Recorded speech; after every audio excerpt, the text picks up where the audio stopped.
Back on CBS Sports HQ, and it's tourney time.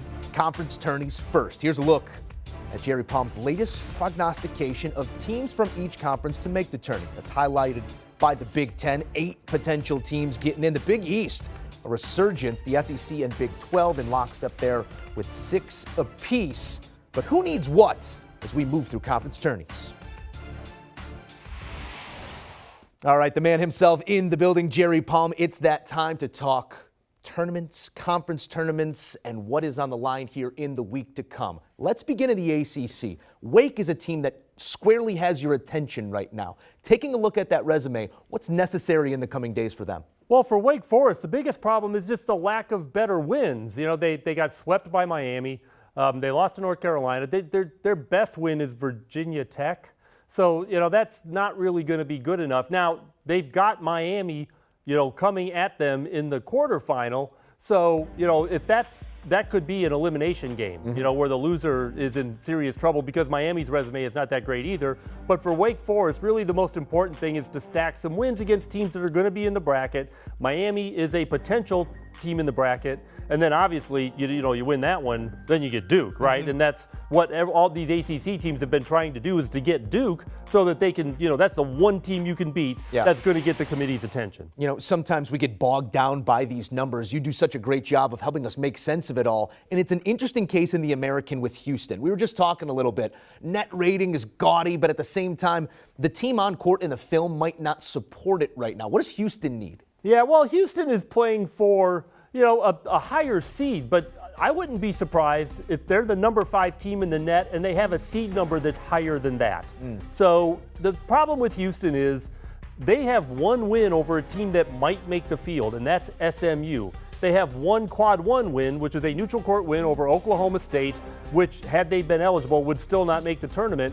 Now, the reason why that they have a good resume, a good enough resume to be in the top half of the bracket is all of their losses are good losses. There isn't anything questionable about them. Only one of them is just barely outside of quadrant 1. But the quality wins, the kind of wins that really get you juice up the bracket, are missing from Houston's resume because they got swept by Memphis and split with SMU. Yeah, maybe not the marquee name on that resume just yet. We'll see if they can accomplish that here in the coming days. In the Big East, Xavier's an interesting case here. Where are the pressure points for them? Yeah, Xavier has played its way down the bracket. They lost 7 out of 8 before they got a win over Georgetown in the season finale. That one win was over UConn, which is a good team, so that helps.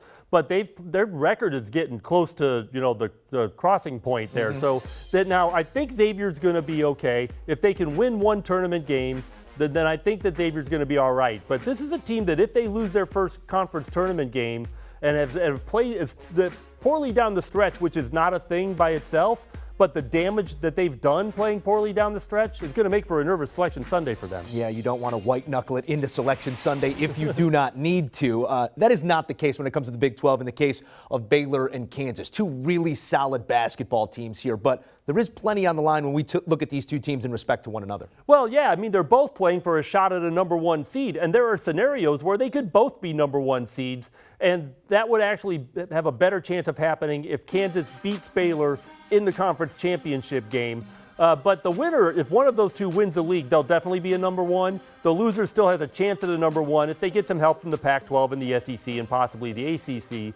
But this conference has been really strong. All 6 teams that are going to be in the bracket are well into the bracket, and the teams that don't make the bracket are still in the top 80 of the net. There are no bad losses in this league. Yeah, we're used to seeing the Big 12 pack teams into the tournament. That is the case here for the Big 10 this season, and there's a couple of teams looking at each other right now that need this win. It's not a win and you're in, but it's perhaps a lose and you go home situation between Michigan and Indiana. Yeah, that 8-9 game is going to be really important in the Big 10. I've got 8 Big 10 teams in the bracket. 2 of those are the last 2 teams in the bracket, and one of them is Michigan.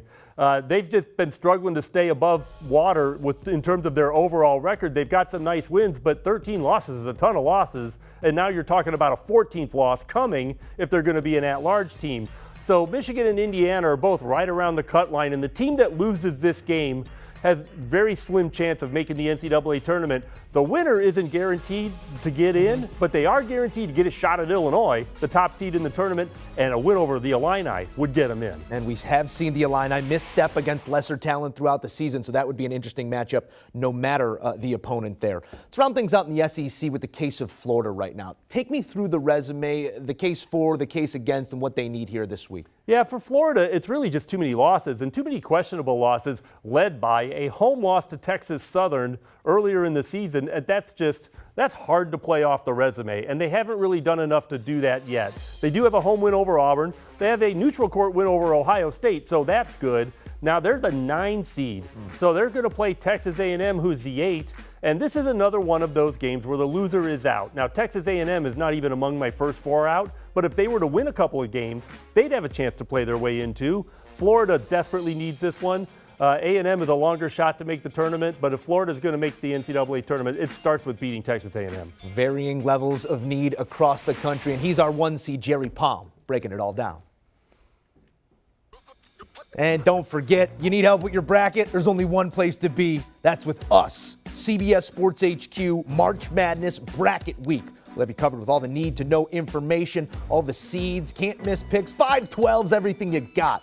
Join us here all week long for Bracket Week. Do you want a sports network that delivers everything that matters about the game? The highlights, the picks, the instant analysis, no yelling, no fake debates, no politics.